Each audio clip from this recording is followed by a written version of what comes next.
doctrine. At kagaya ng ating nabanggit na, ang ating paksa ay about the Baptist Church. Popular religious group po ito. Sa Amerika ay marami-rami din po sila. Makakasalamuha ito ng mga kapatid na nasa Amerika, nasa Canada, at sa lahat po ng bahagi ng mundo marahil. Din sa Pilipinas ay meron din po sila, marami-rami din po sila, popular din po sila. Kaya lang, dapat lang kayo maging aware na maraming klase pala ang Baptist Church. At sa Amerika ay sinasabi nilang mayroong 28 na ori ng Baptist Church. No? Kaya ating pag-aaralan muna ang kanilang background or brief history. Hindi naman ito detalyado. Magkaroon lamang tayo ng idea paano sila nag-umpisa. At yung sinasabi ko na iba-ibang mga grupo within the Baptist Church ay meron din po tayong info niyan. At maging bahagi po ito ng ating brief history about the Baptist Church. At noong 1607 ay pinapaniwala ang unang na-organize ang Baptist Church. At ito ay ginawa ni John Smith doon sa London. At ito ay according to David Benedict, The History of Baptist, page 304. Medyo malabo ang kanilang kasaysayan patungkol sa kay John Smith. No? Actually, divided sila about their story about Smith o John Smith. Ang iba ay nagsasabi na binautismuhan mismo ni John Smith ang kanyang sarili. Kakaiba, ano? Pero sinasabi naman ng iba, he was baptized by John Morton in 1606. Doon daw sa Don River at midnight. At yan ay sinasabi ng Schaff Herzog Encyclopedia, Volume 3, page 2203. So mayroon nagsasabi na siya mismo nagbautismo sa kanyang sarili, mayroon namang nagsasabing hindi. No? But that was 1606. At 1607, yun na yung umpisa ng Baptist Church. Ang Baptist Church sa Amerika naman ay nagsimula noong si Ezekiel Holliman, no? Ay binautismuhan niya si Roger Williams. No? At si Roger Williams naman ay binautismuhan niya si Holliman. Nagbautismuhan silang dalawa. No? At saka yung iba pa. Ito ay nangyari sa Providence, Rhode Island. So itong kasaysayan ng Baptist pagpunta nila sa Amerika. Nangyari ito March 1639 at sinasabing sila ang pinakamatandang Baptist Church doon sa Amerika. Itong nagsimula doon sa Providence, Rhode Island. Ang pangalang Baptist nung una ay ayaw nila. It was not at first adopted by them. Mas gusto nila yung mga pangalan na brethren, disciples of Christ, Christians, or believers. So, sa mga nag-aaral ng church history, alam natin na ang kasaysayan ng Baptist Church ang nag-intertwined with the restoration movement na sinimulan ni Alexander Campbell, Barton W. Stone. In fact, si Alexander Campbell ay naging associated with the Baptist Church. No? At itong mga pangalan na ito ay nababanggit din sa ating mga aklat sa restoration period, yung Disciples of Christ, ayan, o yung Christians. Ganun din sila nung una. No? Kaya lang ito ay mas later na mas gusto nila itong mga pangalan na ito. And then, ang unang pangalang Baptist was claimed by this group in 1644. And this is according to W.H. Wellsit, A Question in Baptist History, page 93. At katulad ng sinabi ko, merong 28 different bodies of Baptist Church in America. Kaya pag sila ay nangangantyaw na ang Church of Christ, ay mayroon pala kayong iba-ibang Church of Christ. No? Well, bawian natin sila, mas marami kayo. 28 different bodies sa Amerika. At who knows, sa ibang mga bansa ay meron pang kakaiba sa kanilang mga 28 bodies sa Amerika. At dito sa mga 28 different bodies of Baptist churches in America, merong 4 na major groups. Kasi nga po, ang mga Baptist churches ay merong mga tinatawag na major organizations, no, within the umbrella of the Baptist Church. Una, mayroon silang tinatawag na the American Baptist Convention. Convention, ito'y parang hiwalay, no, o na organisasyon within the Baptist umbrella. No? At number two, the National Baptist Convention. Yung una ay American Baptist, no? Pangalawa ay National Baptist Convention. Ang pangatlo, dinagdagan, no? The National Baptist Convention USA Incorporated. And then number four, the Southern Baptist Convention. So itong mga convention na ito ay parang magkakahiwalay na organisasyon. No? At under sa kanila ay ang mga different Baptist churches all over the world. Nagpapasakop sila sa mga apat na ito.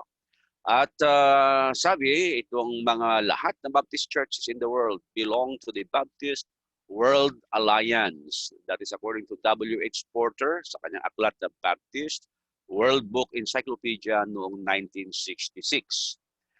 Sa maagang history po nila, in their early history, they did not follow human creeds. They did follow human creeds. Sinuulit ko yun para madidensyon. Sinusunod nila ang mga human creeds and they required each congregation to subscribe to them. 1742, mayroon silang tinatawag na Philadelphia Confession of Faith. At ito ay Calvinistic. Maalala ninyo, katulad ito ng mga Lutheran Church, the Anglican Church, at Methodist Church na mayroong silang mga hiwalay na aklat. Meron silang mga creeds, hiwalay na aklat na nakasulat upang kanilang susundin sa kanilang grupo. Itong 1742 Philadelphia Confession of Faith ay Calvinistic ang background. At maalala din po natin itong katuruan ni John Calvin at marami sa mga churches ang sumunod, naniwala sa kanya. Calvinistic. Yung acronym ng TULIP, no? Na letter T, total depravity, unconditional election, limited atonement, irresistible grace, and perseverance of the saints. Yan ang basic tenets of Calvinistic or Calvinism. No?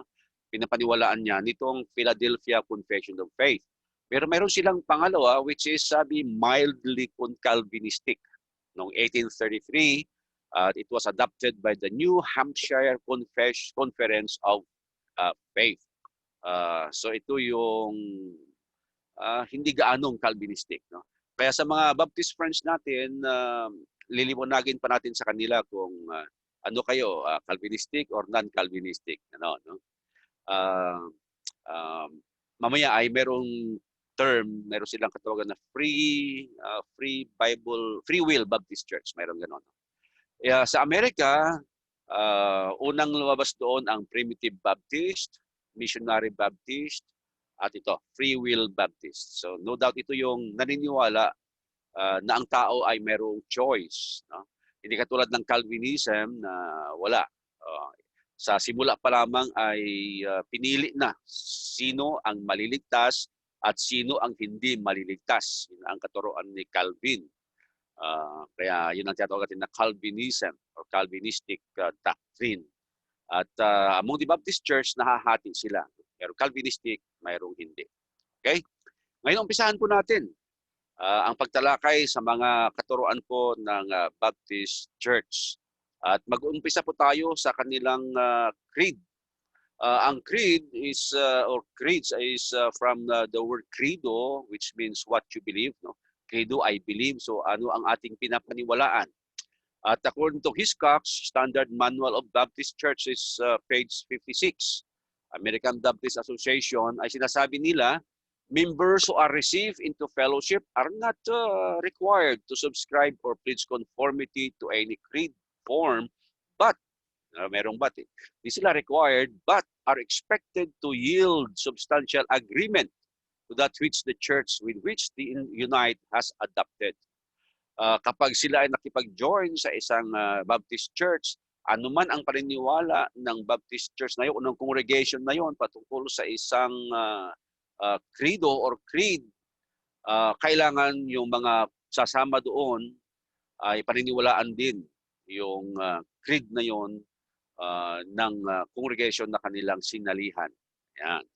At ito nga ay ayon sa American Baptist Association, Hiscox Standard Manual of Baptist Churches, page 56. Now, katulad din po ng ating mga isinagot na, ang basihan lamang po ng church ay wala pong iba. Walang hiwalay na aklat. Walang hiwalay na mga alituntunin, kundi ang Biblia lamang. Ito ang instruction ni Apostle Paul kay Timothy. 1 Timothy chapter 3 verse 14, sabi niya, ang mga bagay na ito ay aking sinusulat sa iyo na inaasahang makakararating sa iyong madali. Ngunit kung ako'y magluwat ng mahabang panahon ay upang maalaman mo kung paano ang dapat sa mga tao na ugaliin nila sa bahay ng Diyos na siyang iglesia ng Diyos na buhay at haligi at suhay ng katotohanan. So si Apostle Paul na inspired by the Holy Spirit ay nagsabi kay Timothy kung ano ang nararapat na ugaliin ng mga tao sa bahay ng Diyos, ibabase ito doon sa mga sulat niya. Sabi niya, ang mga bagay na ito ay aking isinusulat sa iyo. Yung mga isinulat niya, yun ang magiging basihan kung paano ang ugaliin ng mga tao, mga kaanib sa bahay ng Diyos. Wala po tayong sariling manual or discipline na katulad ng sa Methodist at ito naman ay creed katulad ng sa Baptist Church. Karagdagan po nito, bakit naman ang church ay magkakaroon pa ng ibang credo na ipapatupad, isasagawa ng kanilang mga kaanib? Samantalang, sinasabi naman ng Panginoong Jesus, maliwanag, Matthew 15:7-9, sabi niya, kayong mga mapagpaimbabaw, mabuti ang pagkakahula sa inyo ni Jesus na nagsasabi, ang bayang ito'y ginagalang ako ng kanilang mga labi, datapwat ang kanilang puso ay malayo sa akin. Bakit? No? Verse 9, datapwat walang kabuluhan ang pagsamba nila sa akin na nagtuturo ng kanilang pinakaaral ang mga utos ng mga tao. No?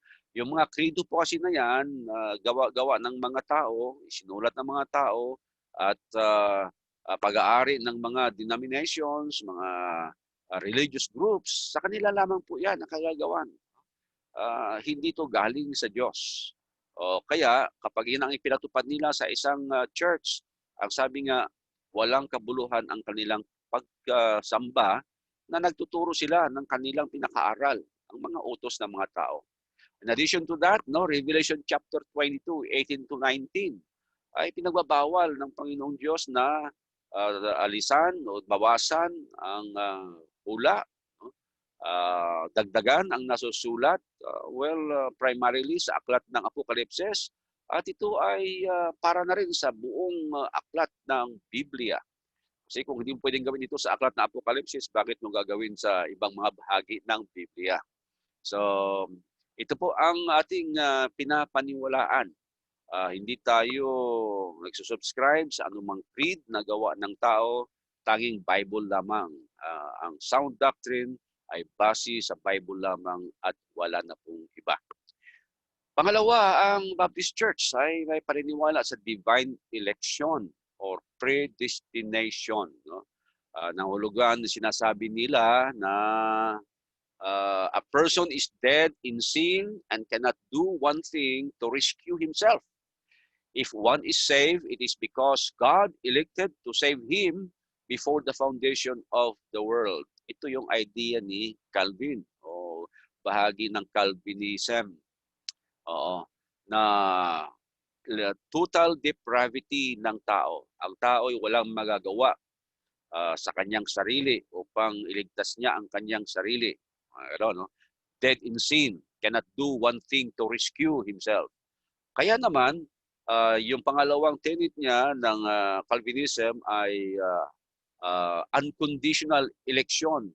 Dahil wala siyang magagawa na anuman sa ikabubuti niya, sa ikaliligtas niya, ang Diyos ngayon ang pumili sa kanya. Unconditional election. Walang requirement. Basta pinili lamang siya ng Diyos. So, ikaw, ligtas ka. Ang masama, mayroon ding hindi mga napili. Ayan, Pero mga hindi napili. Kaya predestined sila. Mayroong nakatalaga na maliligtas, pero mayroon ding mga nakatalaga na hindi maliligtas. Akalain niyo yan nakaturuan. No? Kaya sabi ko, pasensya yung mga hindi nakatalaga na maliligtas. Kahit ano ang gawin nila, hindi talaga sila maliligtas. Ganun yun. No? Pero yun nga ba ang ating mababasa sa mga pahina ng Bible? Yun nga ba ay sound doctrine? O basahin po natin. 2 Peter 3:9. Hindi mapagpaliban ng Panginoon tungkol sa kanyang pangako na gaya ng pagpapalibang ipinalalagay ng iba, kundi mapagpahinuhod sa inyo na hindi niya ibig na sino man ay mapahamak, kundi ang lahat ay magsipagsisi. Oh, sa katuruan ni Calvin, mayroong pinipili na maliligtas, mayroong hindi. Samantalang sinabi ni Pedro, ayaw niya na hindi niya ibig na sino man ay mapahamak. Wala siyang pinili na hindi maligtas. O ano ang kalooban niya? Lahat ay magsipagsisi. That is the sound doctrine. And contrary to what is taught by the Baptist Church. Unang Timothy 2:3 and 4. Ito'y mabuti at nakalulugod sa paningin ng Diyos na ating tagapagligtas na siyang may ibig na na ang lahat ng mga tao ay mga ligtas at mga kaalam ng katotohanan. Wala pong pinipili. Lahat ng tao ay mga ligtas. Yan ang nais ng Diyos. At Hebrews 5:9, nang siya'y mapaging sakdal ay siya ang gumawa ng walang hanggang kaligtasan ng lahat ng mga nagsisitalima sa Kanya. Hindi po unconditional election ito. Ang Panginoong Hesus ay nag-author, siyang may akda ng kaligtasan sa lahat ng mga nagsisitalima sa Kanya. Nais po niyang lahat. Lahat ay magsitalima. Lahat ay maliligtas.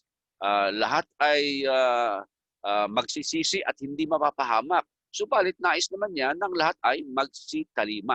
Hindi po unconditional election yon. Ang mga maliligtas ay ang mga tatalima sa Kanya. Karagdagan po, Colossus 3:25, sapagat ang gumagawa ng masama ay tatanggap ng ayon sa masama na kanyang ginawa at walang itinatanging mga tao. Ang Diyos wala pong itinatanging tao. Sa pagpipili niya ayon kay Calvin at pinapaniwalaan ng Baptist Church Calvinistic wing, na pinipili niya yung maligtas at kung sino, di nga ba respecter of person ang labas ng ating Panginoong Diyos. Pero sinasabi ng talata, hindi po. Paano pala ang ating pagkakapili sa mga maliligtas? Ito po ang sagot ni Apostol Pablo sa Efeso Kapitulo 1:3-5. Meron din namang predestination sa Bible, pero kakaiba. Ito basahin natin. Purihin nawa ang Diyos at Ama ng ating Panginoong Hesukristo na siya nagpala sa atin ng bawat pagkapalang ukol sa Espiritu sa sangkalangitan kay Kristo. Ayon sa pagkapili niya sa atin, sa Kanya bago itinatag ang sanglibutan upang tayo'y maging mga banal at mga walang dungis sa harapan niya sa pag-ibig. Ulitin ko lang yung verse 4. Ayon sa pagkapili niya sa atin, sa Kanya bago itinatag ang sanglibutan. Kaya sabi ko kanina, mayroon namang predestination pero liliwanagin natin. Anong sinasabi niyang predestination?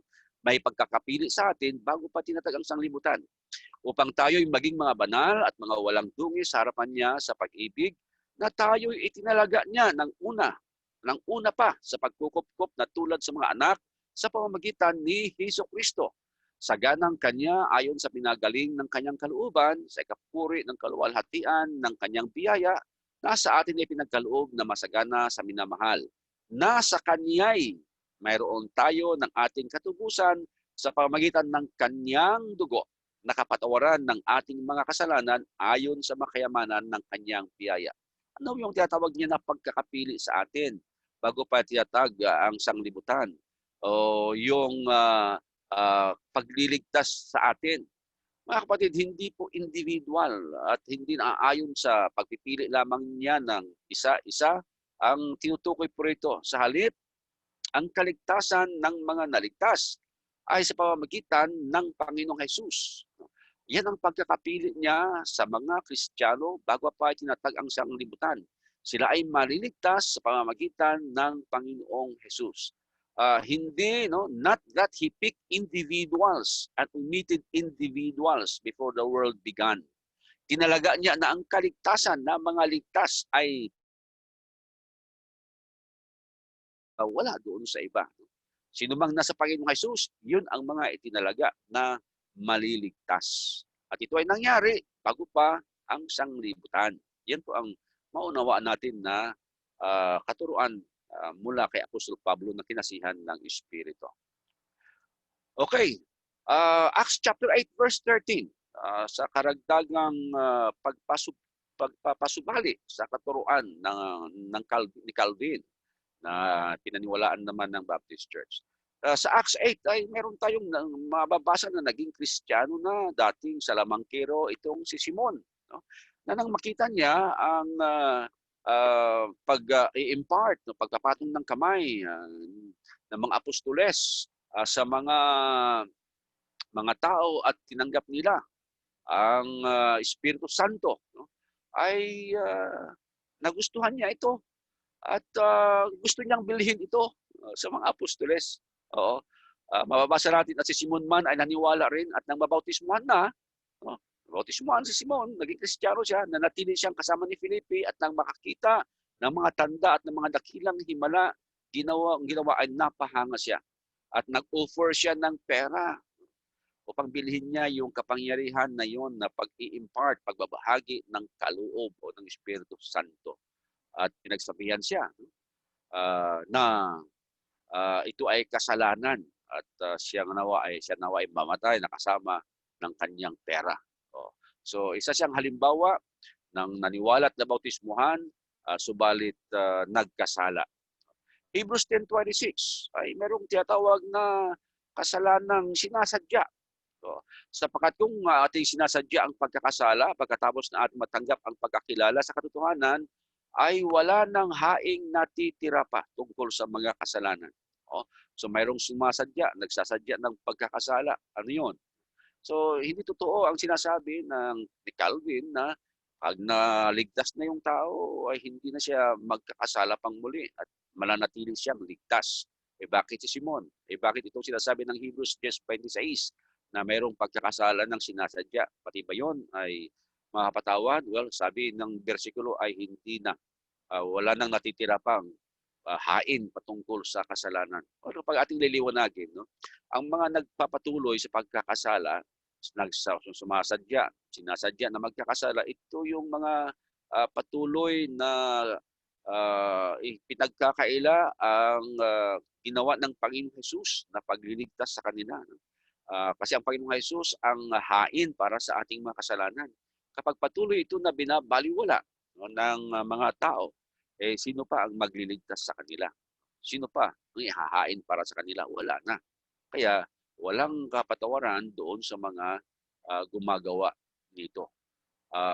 At ito ay mga taong minsan ay naligtas na. So hindi totoo yung katuruan ni Calvin. Mayroong eternal security na kapag ikaw ay naligtas na, manatili kang ligtas, anuman ang gawin mo. Yun ang kanilang sinasabi. Ito pa, Hebrews chapter 6. Ito ay patungkol sa mga Kristiyano. At mga Kristiyanong tumanggap na ng kaligtasan. Ito nga, kaya tayo tumigil na ng pagsasalita ng mga unang simulain ng aral ni Kristo. Okay, so magkakasama ito sa pananampalataya. Tumigil na tayo, sabi, tayo'y magpatuloy sa kasakdalan na huwag ganing ilagay na muli ang kinasasaligan ng pagsisisi sa mga patay na gawa at ng pananampalataya sa Diyos, ng aral at tungkol sa mga paglilinis at ng pagpapatong ng mga kamay at ng pagkabuhay na mag-uli ng mga patay at ng paghukom na walang hanggan. So ito yung mga exhortation ng sumulat ng Hebrew sa mga kapwa Kristiyano.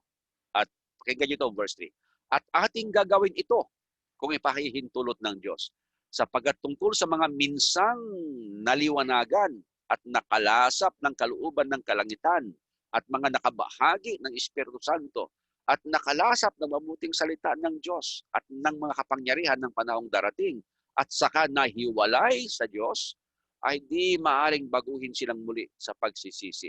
Kailan nyo yun, no? Napansin nyo yung mga tense na ginamit, sapagkat tungkol sa mga minsang naliwanagan. Naliwanagan na, tapos na. Nakalasap ng kaloob, nakabahagi ng Espiritu, nakalasap ng mabuting na salita ng Diyos at ng mga kapangyarihan, tapos ay nahiwalay sa Diyos. Oh, so hindi totoong once saved ay always saved. Oh, ang mga naligtas na minsan ay naligaw o nawala din o nagkasala din ulit. Ayan, so walang eternal security.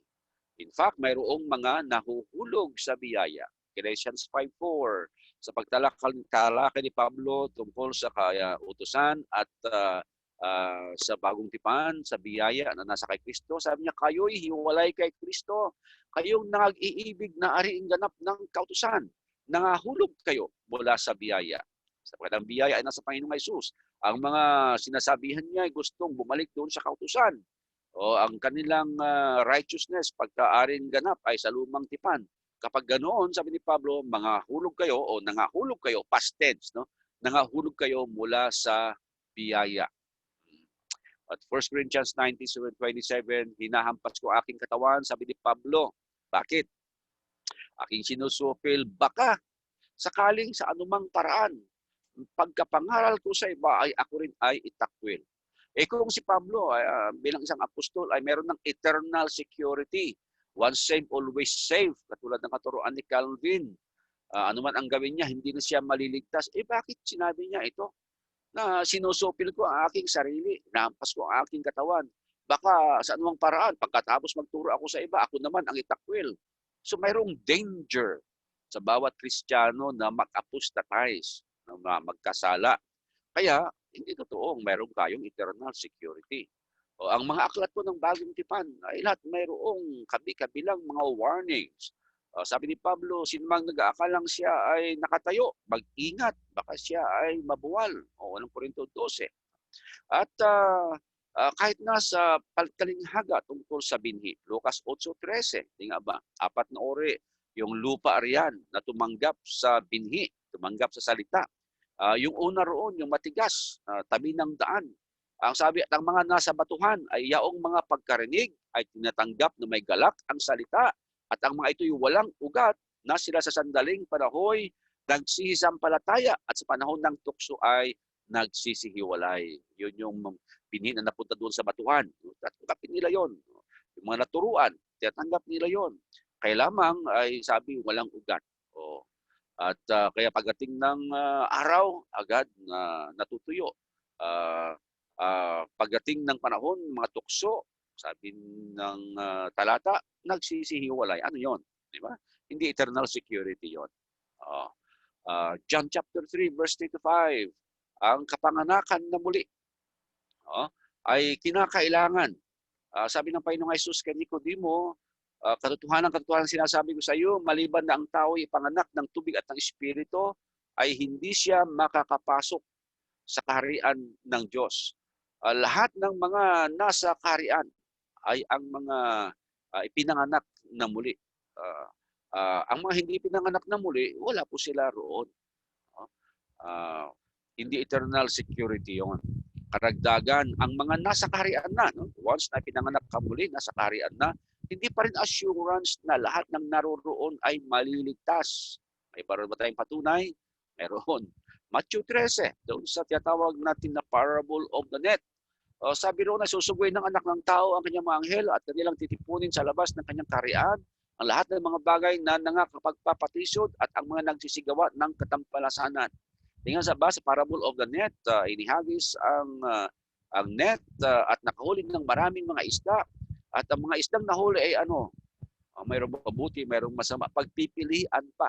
Yan ang paghahambing talinghaga tungkol sa kaharian ng Diyos. Na doon sa loob ng net na simbolo ng kaharian ng Diyos ay pagpipilian pa ang mga naroroon. Sabi nga ng talata ating binasa ay iipunin nila yung mga gumawa ng pagkakatisod at gumawa ng mga katampalasanan. At anong gagawin sa kanila? Sila igagatong sa kalan ng apoy. Yan na nga ang pagkangis at ang pangangalit ng mga ngipin. Kung magkagayoy, mga liliwanag ang mga tuwid na katulad ng araw sa kaharian ng kanilang Ama, ang may mga pakinig ay makinig. At tapos, mayroong kondisyon ang ating kaligtasan. John 8:31. Sinabi nga ni Jesus sa mga Hudyong yaon na nagsisampalataya sa Kanya, naniniwala na yung mga Hudyo, kung kayo'y magsipanatili sa aking salita, kung magkagayoy, tunay nga kayong mga alagad ko. pagiging alagad ng Panginoong Hesus ay mayroong kondisyon. Kaya gumamit siya ng salitang kung. Oh. Kung walang kondisyon, no? Once na ikaw ay naging alagad, ligtas ka na. Oh. Ay hindi na gagamit ng kondisyon na ganito. Hindi na magsasalita ang Panginoong Hesus ng ganito. Na sino mang gustong maging alagad niya, kailangan manatili. Yung pananatili ay pagpapasya ng isang alagad yun. No? Mananatili siya sa aral ng kanyang Panginoon o kaya ay aalis siya o hihinto siya. But the fact is, kailangan ang pananatili. It is a condition of becoming a disciple of the Lord Jesus Christ. So wala pong eternal salvation. Once saved, always saved, o perseverance of the saints na tinuturo ang Bible. So, maulit natin, ang Calvinism ay hindi po ayon sa sound doctrine. At number 4 na katuruan ng Baptist Church na ating tatalakayin patungkol sa church. Kayo ba ay nagtataka bakit tinawag nilang Baptist Church? Well, isang paliwanag ay sapagkat naniniwala sila ng bautismo ay immersion. Pero mayroon pang pangalawa. Paniniwala nila na ang iglesia ay itinatag panahon ni John the Baptist. Maalala ko ang kwento ni Brother Willie Franco kasi doon nung maliit pa siya, lagi niyang nababanggit na nakalagay doon sa kanilang karatula, Baptist Church, sabi niya. Wala sa Bible yan. Bakit Baptist Church yan? Kasulat dyan. Bagay nung siya nung bata siya. Kaya nung lumaki siya, nag-aral siya ng Bible, ayun, iniwanan niya Baptist Church. Wala naman sa Bible yan, sabi niya. So the church was established during the days of John the Baptist. Ayon kay Landmarkism, what is it? Page 121. Well, some say it was at the calling of the 12 apostles. Others only affirm it was sometime during the personal ministry of Christ. So, wala silang eksaktong panahon na masasabi kailan talaga nagsimula ang Baptist Church ayon sa kanilang paniniwala. Siguro nung pinili yung 12, Matthew chapter 10, yung pagpili sa 12. Sometime, basta nung personal ministry of the Lord Jesus Christ, sabi nila. Kaya ito ang ating mababasa. Nang dumating ang Panginoong Hesus, sabi niya, I will build my church. Matthew 16:18. At dahil I will build my church, wala pa roon. Tapos, ang maunawa natin, Acts chapter 2, pagkatapos ng Acts chapter 2 ay saka pa lamang binabanggit ang church to be in existence na. Kasi nga, kapag ating pinag-aralan ang mga talata na mayroon tayo, nung panahon ni John the Baptist, sabi niya, repent for the kingdom of God is at hand. Malapit na ang kaharian ng Diyos. Pero din ang Panginoong Hesus, Mark chapter 1, verse 13 and 14, malapit na ang kaharian ng Diyos. At sa Mark chapter 9, ay sinasabi niya na hindi pa mamamatay ang mga apostles na kausap niya ay darating na ang kapangyarihan, ang kaharian na may kapangyarihan. Bago po yun, Acts chapter 1, verse 8, ay pinangakuan niya itong mga apostoles na tatanggap sila ng kapangyarihan. At ang kapangyarihan na yon na darating ay habang buhay pa sila. Mark chapter 9 verse 1. Kaya kung ating susumahin, Acts chapter 2 ang katuparan ng pagdating ng Espiritu Santo sa mga apostoles. At yun na rin po ang pagdating ng kaharian ayon sa Mark 9:1. Ito ay tumutukoy doon sa araw ng Pentecostes. Noong ang mga Hudyo ay nagsiuwian doon sa kapistahan ng Pentecostes. At doon naman tinupad ng Diyos ang kanyang mga pangako katulad ng pagbubuhos ng Espiritu Santo. Ayon kay Joel sa Kapitulo 2:28. Katuparan din ng pagtatatag ng Diyos ng kanyang iglesia, ayon sa Isaiah 2:2 at 3, pagkakatatag din ng kaharian ayon sa Daniel 2:44, kung araw na yon ng Pentecostes, ang katuparan ng lahat-lahat. Kaya nga 3,000 ang nabautismuhan doon at isinama sila sa mga apostoles at yun ang kapanganakan ng iglesia. At akmang-akma ito sa sinabi ng Panginoong Jesus na sinabi, I will build my church. Nang buhay siya, wala pa ito.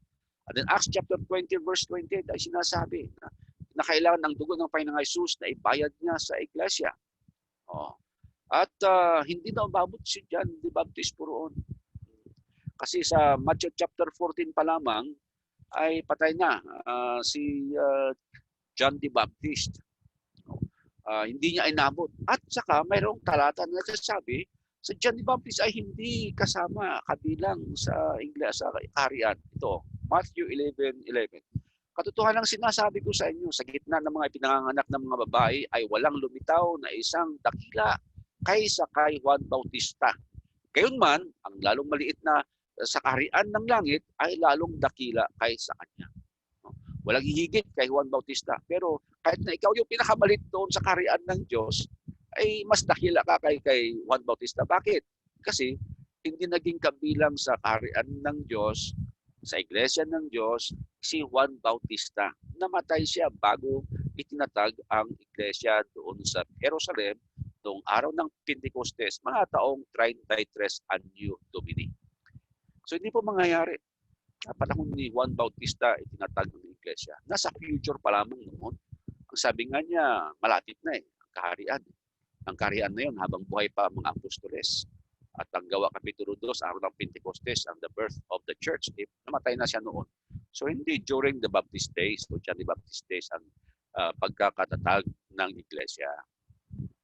Number 5, ito, malaking issue rin po ito sa mga kaibigan nating mga Baptist churches, o mga Baptist, sabi natin. Kasi paniniwala nila, faith alone saves. Ang pananampalataya lamang ay nagliligtas. It is solely through faith. Ayon kay Hiscox, sa page 62. Kaya lang, merong pinukontra na patungkol sa biyaya. Kasi talakayin natin. Paulit-ulit po sa Aklat ng Santiago ay pinasabalian ang faith alone doctrine ng ating mga kaibigan. Isa-isahin natin. James chapter 2 verse 17.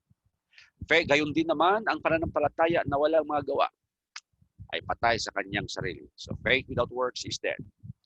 Chapter 2 verse 18. Sasabihin ng isang tao, ikaw ay mayroong pananampalataya at ako'y mayroong mga gawa. Ipakita mo sa akin ang iyong pananampalatayang hiwalay sa mga gawa at ako sa pamamagitan ng aking mga gawa ay ipakita sa iyo ang aking pananampalataya. So mga pananampalataya dapat ipinapakita sa gawa. Verse 19, ikaw ay sumasampalataya na ang Diyos ay isa, mabuti ang iyong ginagawa, ang mga demonyo man ay nagsisisampalataya at nagsisipanginig. Bakit mo sabihin okay na ang pananampalataya? Okay na ba ang demonyo? Kasi ang demonyo naman ay mayroong pananampalataya. Faith alone, hindi pwede. Devil nga mayroon at hindi rin siya pwede. So sa sino man hindi pwede ang pananampalataya lamang. Verse 24 hanggang 26. Nakikita ninyo na sa pamamagitan ng mga gawain naaring ganap ang tao at hindi sa pamamagitan ng pananampalataya lamang. At gayon din naman ang hindi rin baga si Rahab na patutot ay naaring ganap sa pamamagitan ng mga gawa dahil sa tinanggap niya ang mga sugo at kanyang pinapagdaan sila sa ibang daan. Sapagkat kung paanong ang katawan na walang espiritu ay patay, gayon din ang pananampalataya na walang gawa ay patay. Ano pang mas maliliwanag pa sa mga talatang ating binabasa, mga kaibigan, mga kapatid. Galatia 5:6, sapagkat kay Kristo Jesus, kahit ang pagtutuli ay walang kabuluhan, kahit man ang di pagtutuli, kundi ang pananampalataya na pananampalataya lamang, pananampalataya na gumagawa sa pamamagitan ng pag-ibig. So it's a faith working through love ang mayroon pong nakasulat at hindi faith only or faith alone. Sabi ng Panginoong Jesus, ang sumasampalataya at mabautismuhan ay maliligtas. Dapat ang hindi sumasampalataya ay parurusahan. Sabi nila, bakit hindi sinabi kasi na datapwat ang hindi sumasampalataya at hindi rin mababautismuhan ay parurusahan? Mas magaling pa sila, tuturuan nila ang Panginoong Jesus sa kanyang pagsasabi, pagtuturo. Natural, kapag hindi po sasampalataya yung tao, hindi po magpapabautismo yan. Kaya sinabi na lamang niya, datapwat ang hindi sumasampalataya ay parurusahan. Kasi nga, maliwanag na kailangan ang pananampalataya, kailangan din naman ang bautismo. Pero sa kanila, hindi na kailangan ang bautismo. Mamaya yan, ay hihiwalay natin ang pagtalakay na pwedeng bautismo ng tao, pero hindi yan necessary. Hindi yan kailangan para maligtas, sabi po nila. At sa talatang ito, maliwanag, tama ang pananampalataya, pero dapat mayroong bautismo pagkatapos ng pananampalataya niya upang mayroong kaligtasan. Alam niyo po, sinasabi ng Hebreo 11 verse 7, by faith, Noah built the ark. Sa pananampalataya ay ginawa ni Noah ang arko, ang malaking barko. So, ano ibig sabihin noon? No? Hindi pwedeng pananampalataya only. No? Faith only ang ginawa ni Noah para maitayo niya yung napakalaking barko. Sinamahan ito ng gawa. Sinamahan ito ng pagsunod, pagtalima sa Diyos. Ano yung instruction ng Diyos sa kanya? Anong kahoy na gagamitin niya? Gaano ang sukat ng laki, ng haba at ng luwang? Ginawa niya lahat yan. Kailan saan niya lalagay yung bintana? Ginawa niya lahat yan. Kaya yun ang ibig sabihin ng by faith. May paggawa, may pagsunod. At hindi pwedeng lagyan mo ng only yan. Ito na, number 6. Confession at saka baptism. Ang confession ay mayroong silang sinasabi. No? Mayroong silang sinasabi. Ito, the baptismal candidate is asked to confess that he believes God has pardoned his sins even before baptism. Yan ang ikukumpisal mo daw bago ka bautismuhan. Kumpisal mo na, pinatawad ka na ng Diyos sa iyong mga kasalanan. Bago bautismo ha, yun ang ikukumpisal mo. So ito katuruan nila, confession at baptism. Pero anong sinabi ng Bible? No? Una, mayroong confession dito sa Bible. Pero ano yung confession? Ito, Matthew 16:16 mula kay Apostle Peter.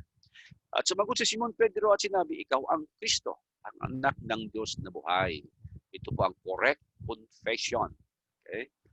Kaya tinatanong natin yung mga binabautismohan, ikaw ba'y naniniwala ng Panginoong Jesus ay ang anak ng Diyos na buhay? Sumasagot siya, opo. That is the correct confession. Hindi confession na tulad ng kanila na sasabihin mo raw na iniligtas ka na ng Diyos sa iyong mga kasalanan. Kailan ba dapat mangyayari yung pagliligtas? Atin ang binasa kanina, Mark 16:16. After believing and being baptized, shall be saved, sabi ng talata. Acts chapter 8 verse 37. Sinabi ni Filipi, kung nananampalataya ka ng buong puso ay mangyayari, at sumagot siya at sinabi, sumasampalataya ako na si Kristo ay anak ng Diyos. Ganoon din ang confession ng bating o ng eunuko, katulad ng ginawa ni Apostle Peter sa Matthew 16:16. Malala niyo yung bating, no? Sa Acts chapter 8, tinuruan siya ni Filipi mula doon sa binabasa niya sa aklat ng Isaias. At sabi doon sa chapter 8 verse 35, itinuro ni Filipi ang Panginoong Jesus sa kanya. Tapos maya-maya ay nakakita ng tubig yung bating, yung eunuko. Sabi niya, kaya ng tubig. Ano makakahadlang upang ako ay mabautismuhan? Anong sagot ni Filipi? Kung naniniwala ka na si Jesucristo ay anak ng Diyos, ay maaari. Kaya sumagot ang bating, pinahinto nila ang karo at silang dalawa ay lumusong sa tubig, binautismuhan siya at saka sila umahon. Okay? Yan ang tamang confession.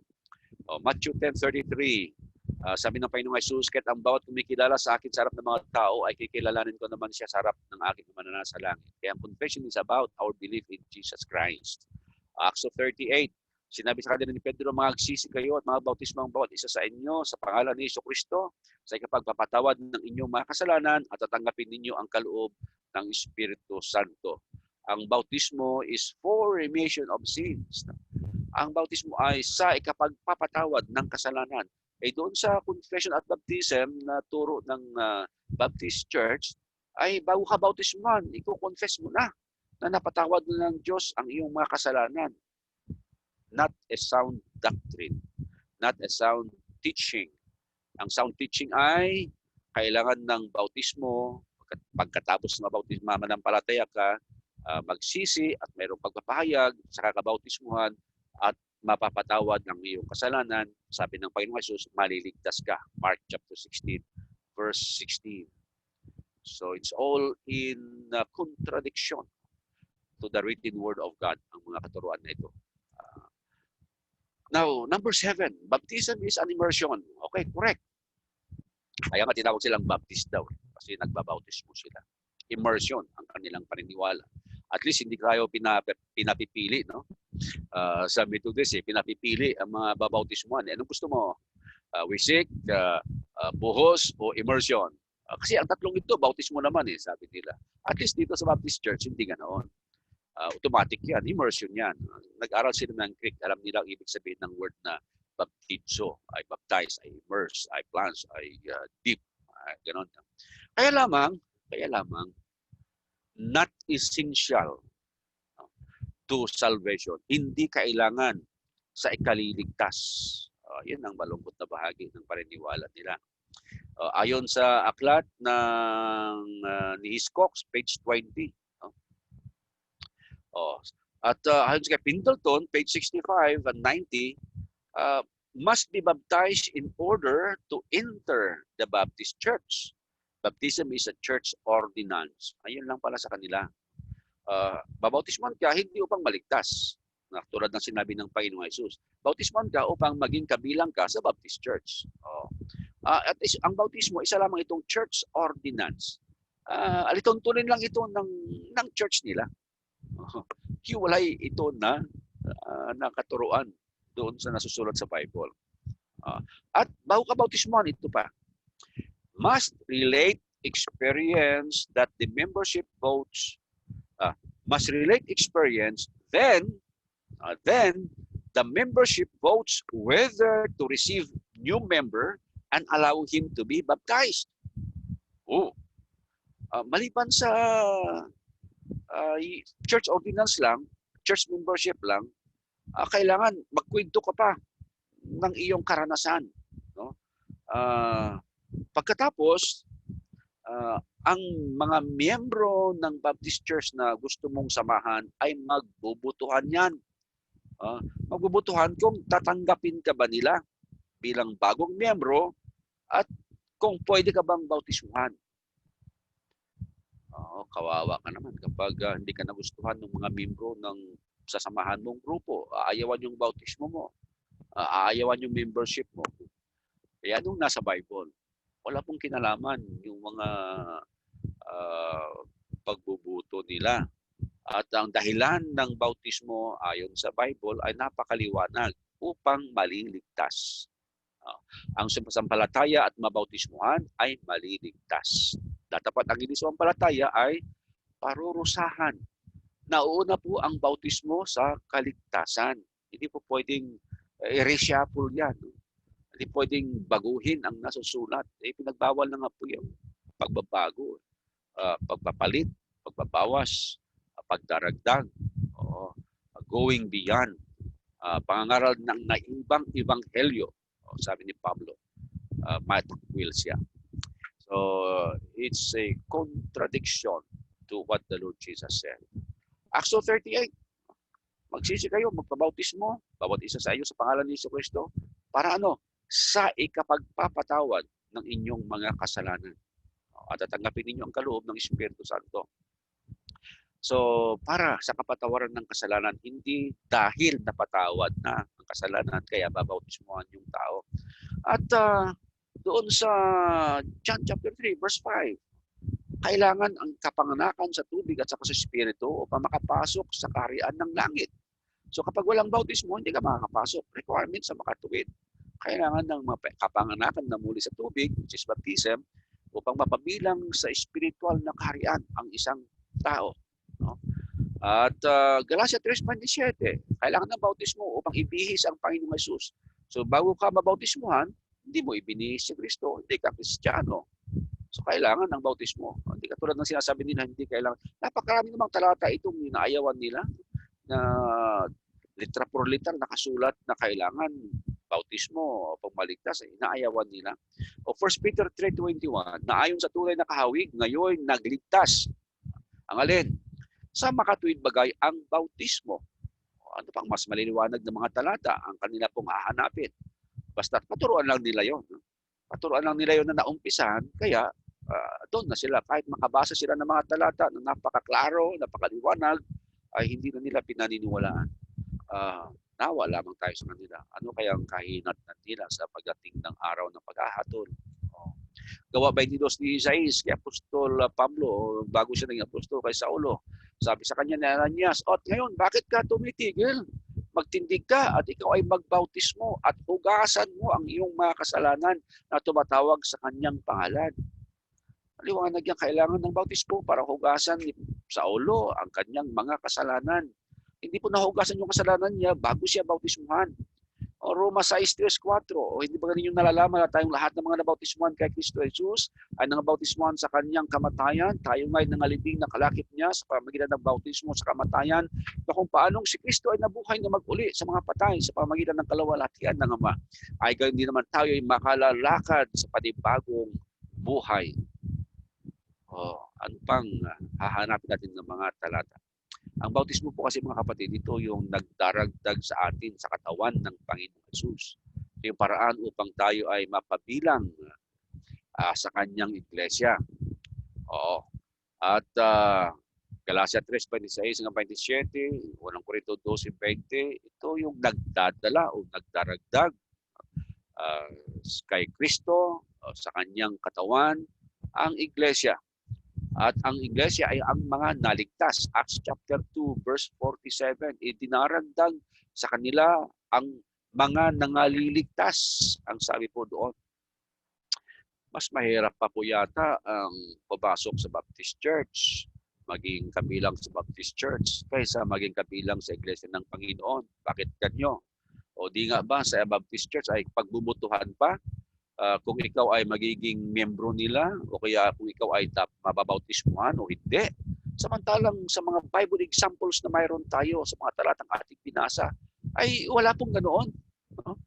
Nung binautismuhan ni Felipe, yung bating o yung eunuko, hindi naman nagtanong. Nagtanong, umuwi muna tayo doon, tanungin natin sila kung pwede ka bang bautismuhan o hindi. Bubutuhan pa ang mga miyembro. Wala naman pong ganoon. At ang Diyos ang nagdaragdag sa mga naliligtas. Acts 2:47, hindi po yung mga miyembro ang nagdidesisyon sino ang idaragdag sa iglesia. Well, sa kanila, sila magdesisyon. Baptist Church sila. Hindi naman yung iglesia ng Panginoon. Pero sinasabi lamang natin, sa totoong kaligtasan, sa totoong pagdaragdag, sa totoong iglesia ng Panginoon, ay ang Panginoon mismo ang gumagawa noon. Wala pong kinalaman ang ministro, ang preacher, o ang mga miyembro ng iglesia. Okay? So, 2 John 9:11, ito ay paglampas sa katuruan ng Panginoon. Sabi ni John, 2 John 9, ang sinumang nagpapatuloy at hindi nananahan sa aral ni Kristo. So sabi ko, paglampas, lumalampas sa turo. Kasi sinuman nagpapatuloy, sabi ni John, at hindi nananahan sa aral ni Kristo. So lumampas. Ito lamang sana yung turo ni Kristo, pero kapag nagturo ka ng kakaiba, lalampasan mo yung turo, di wala na doon sa turo. Ang sinumang nagpapatuloy at hindi nananahan sa aral ni Kristo ay hindi kinaroroonan ng Diyos. Ang nananahan sa aral ay kinaroroonan ng Ama at gayon din ng Anak. Kung sa iyo dumating ang sinuman at hindi dalang aral na ito, ay huwag ninyong tanggapin sa iyong bahay at huwag ninyo siyang batiin, sapagat ang bumabati sa kanya ay nararamay sa kanyang masasamang gawa. Warning po yun. Okay? So, kaibang-kaiba sa sound doctrine talaga ang patungkol sa katuruan nila about the church, bautismo, naiba doon sa sound doctrine. Number 8, the use of mechanical instrument of music in worship. Sila rin po ay meron. Pero mayroong bahagi o mayroong klase ng mga Baptist Church hindi rin gumagamit. Siguro sila po yung primitive Baptist Church. Hindi ko sure anong klase. Kasi marami nga silang klase. 4 yung convention nila. Napapabilang ang grupo nila doon sa 4 na yun. Alin doon sa 4. Now, tungkol sa mechanical instruments in Christian worship, wala po ito sa Bible. In fact, si Charles Spurgeon, isang kilalang Baptist pastor, matay na siya, ay ayaw niya. He opposed the use of mechanical instrument in their worship. Alam niya, wala ito sa Bible eh. Kasi naman ang Biblia ay nag-utos ng just to sing, awit lang. Kapag umawit ka at dinagdagan mo ng saliw ng mga mechanical instruments, pagdaragdag yun sa utos ng Diyos. Ephesians 5:19, ang utos ay kayo mag-usapan. Mag-usap. Speak. Paano tayo nag-i-speak? By the use of our vocal cords. Ano ang ating pag-uusapan o usapan? Mga salmo, mga himno, mga awit na ukol sa Espiritu na nang-aawitan is emphasized. No? Nang-aawitan at nangagpupuri sa inyong mga puso sa Panginoon. Wala pong puwang dyan ang mechanical instrument. Inulit po sa Colossus 3:16, manahanan nawang sagana sa inyo ang salita ni Kristo ayon sa buong karunungan, kayo'y magturuan at magpaalalahanan, yung pagtuturo, pagpaalaala sa isa't isa, no? Sa anong paraan? Pamamagitan ng mga salmo at mga himno at mga awit na ukol sa Espiritu na magsiawit kayong may biyaya sa inyong puso sa Diyos. Ano bang pinapaalaala? Ano bang tinuturo ng mechanical instrument? Kapag naririnig natin, wala pong pagtuturo, walang pagpapaalaala. Okay? Nangyayari lamang yan kapag mayroong mga words, mga salita na lumalabas sa ating mga bibig. Yung mga words na yon, yun ang mga salmo, himno, at awit na ukol sa Espiritu. So wala pong kuwang ang mechanical instrument sa Christian worship. Pangalang Baptist Church. Ano yung pangalan na Baptist Church? The name Baptist Church, the name is non-essential, hindi mahalaga, sabi nila. Pero bakit gumagamit pa ng Baptist Church? Kung hindi man pala mahalaga ang pangalan, dapat wala na lang pangalan, hindi man pala mahalaga. Well, unang-una, ang pangalang Baptist ay wala sa Bible. Si John the Baptist, wala namang iglesia na tinayo. So hindi mo pwedeng ipangalan sa kanya. Yung practice lang nila yan eh. Practice nilang mag-immerse. Kaya tinawag silang Baptist. Practice lang pala yun. Bakit ginawa nilang pangalan ng kanilang iglesia? Ito ay pagpapatuloy at hindi pananahan sa aral ni Kristo na ating sinabi na. No? Lumampas na sa aral ni Kristo. Hindi na nananatili. At kapag ganoon, sabi, hindi kinaroroonan ng Diyos. Dapat hindi nila ginamit yun kung hindi pala essential, hindi pala kailangan. Gumamit na lamang sana sila ng mga pangalan na sa Bible. Mabuti pa nung una. No? Mga pangalan ginagamit nila, brethren, disciples of Christ, Christian, ano pa yung isa. No? Mas scriptural pa yon. Kaya ang Baptist, ano mababasa sa Bible? Na mga followers of Jesus were called Baptist. Wala. Acts 4:12, mayroon lamang isang pangalan ang ibinigay sa mga tao sa sinong ng langit upang ikaligtas. Ano yun? Pangalang Panginoong Jesus. Kaya sa pangalan ng iglesia ay ang Panginoong Jesus ang pinapupurihan, dinadakila. No? Kaya iglesia ng Panginoong Jesus. Kaya natin ginagamit the Church of Christ. At alam naman natin, hindi lang naman yan ang pangalan. Mayroon pang ibang pangalan sa Bible. For identity lamang, ay yun ang ating ginagamit. Church of Christ. At pagpaparangal yan sa pangalang ibinigay sa sino ng langit na mayroong kaligtasan ng tao. At the fact na ang iglesia ay naging kabiyak ng Panginoong Jesus. No? Kapag pinag-aralan natin ang paglalarawan or ang figure, katulad ng Romans 7:1-4 na ang mga Kristiyano ay ang church ay considered to be the bride of our Lord Jesus Christ. Kasi sa pagtuturo ni Apostol Pablo, namatay na ang lumang tipan, wala na tayo roon at sa bagong tipan na. At sa marriage ay ganoon, kapag namatay na yung spouse, ay pwede ka nang ikasal ulit. No? So ang larawan ay ang iglesia ay ang bride of Christ. Ngayon, di ba ang bride, ang asawang babae, kailangan ibihis niya o gamitin niya ang pangalan ng kanyang asawang lalaki? Ay masama po yung halimbawa ang asawa ng may asawa ay gagamit ng apelyido ng ibang tao at hindi apelyido ng kanyang asawang lalaki. Kaya ang church ay tinatawag sa ayon sa pangalan ng asawang lalaki ang Panginoong Jesus. The fact na tawag Church of Christ, ang of doon ay possessive, no? Nagsasabi kung sino ang nagmamay-ari ng iglesia. Para mong sinasabi na asawa ni Tampulano, asawa ni Kristo. Yan ang kahalagahan po ng term na ginagamit natin. Church of Christ. Iglesia kanino? Ni Kristo. Pag-aari ni Kristo. Pag sinabi mong Baptist Church, iglesia na pag-aari ni Baptist. Ni Juan Bautista. Wala pong ganun sa Bible. And number 10, last po itong nakaturuan, free time naman daw tayo, sabi ng mga nangasiwa ng ating radio program. So, just taking my time at gustong tapusin ang aral patungkol po sa Baptist Church. At ang huli ay ang patungkol sa kanilang practice ng Lord's Supper. Alam niyo, mayroon din naman silang banal na hapunan o pagputol-putol ng tinapay. Kaya lamang, ito yon ang siste. Kapag hindi ka nabautismuhan doon sa kanilang grupo, hindi ka pwedeng mag-partake ng Lord's Supper. Parang mayroon bang kahawig sa ibang congregations.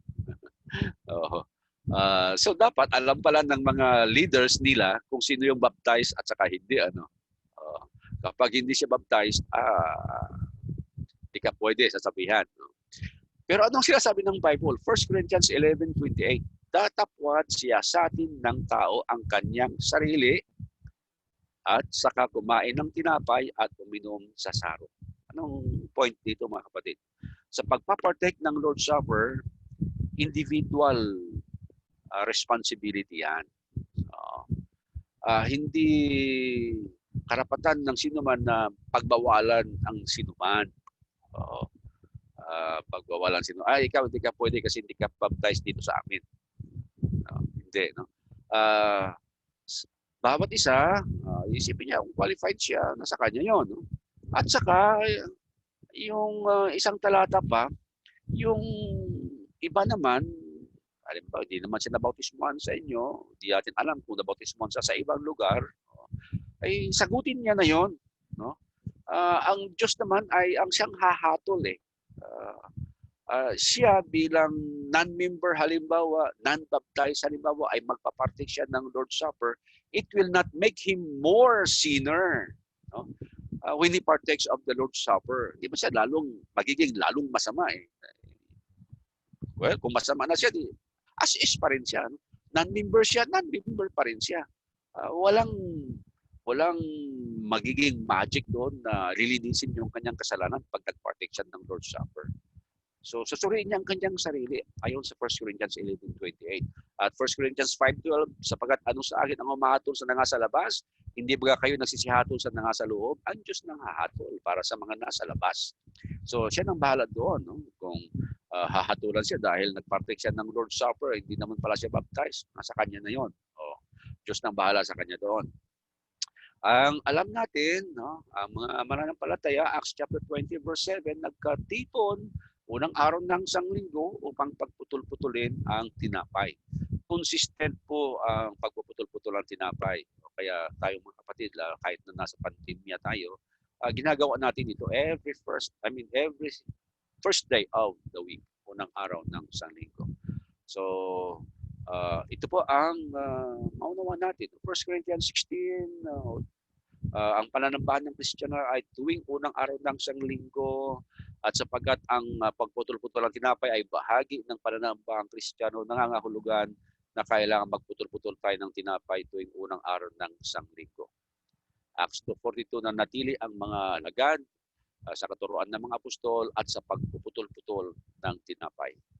Mga kapatid, sa ating pagtatapos, minsan pa napatunayan natin na ang Biblia lamang ang mayroong pong sound doctrine.